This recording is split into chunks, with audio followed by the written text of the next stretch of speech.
On behalf of Balfour Beatty Construction, I'd like to welcome you to this topping out ceremony. This is to celebrate a significant milestone in our journey to transform King's Lynn Academy, the completion of the roof, which is the highest point on the project. We are currently in week 47 of a 78-week programme to carry out a phased refurbishment and new build across the majority of the Academy site. Construction of this new central heart space block, which is designed to link up the site and provide a new identity and focal point to the buildings, was commenced following demolition of the former east block and kitchens in mid-September, some 18 weeks ago.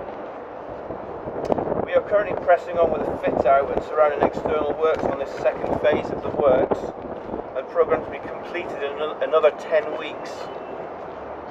So we look forward to the successful completion of our works for the autumn term, which will then mark the start of a new journey for King's Lynn Academy, and we wish you every success utilising the spaces for the benefit of many generations of King's Lynn children to come here in the future.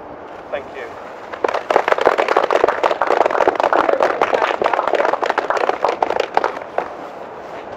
Well, thank you all for coming on a fantastic sunny day for it. We came up here the other day to prepare for the topping out ceremony and found it covered in a blanket of snow. So it's not been very hospitable, but I think this sunshine bodes very well for this wonderful new building. Just want to say a few words and a few thanks. First of all, thank you to all the guests for coming, particularly to David Pomfret, Chair of Governors and lead sponsor of the College of West Anglia, and David Pollock, who's representing Norfolk County Council today.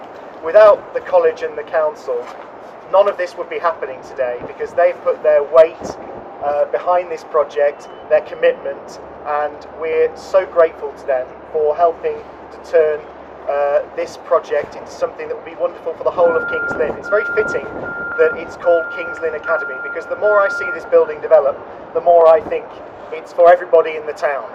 Whether they're a student here or they're an adult using these facilities, it's a major investment of nearly £11 million, and it really is for everybody to enjoy and benefit from.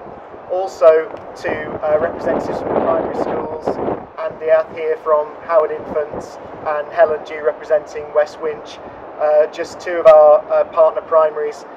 Those students in the primaries will be the beneficiaries of this, and it's so exciting to feel that today, that they'll be looking forward to a wonderful experience as they grow up and come to this academy. Thank you though in particular to my colleagues, to Robert Ogden, Vice Principal, who's seen this project through to this stage and will carry on looking at every detail so that we get the academy that we've always wanted. To Brian Siller, who can't be here today, who's also been project manager on this through its initial phases, and to Alan Evans in charge of finance and the premises team. Everyone's worked together brilliantly with a superb set of contractors in Balfour Beatty who really have listened to what we wanted. I think I'll get you off the roof in a minute so that you can actually see what's inside. But first of all, the Bishop of Lynn can't be with us today, unfortunately. He would have been here to give a blessing, but I believe it's traditional to put this branch on. I don't even know why, but it's nice to recycle the Christmas tree. Thank you.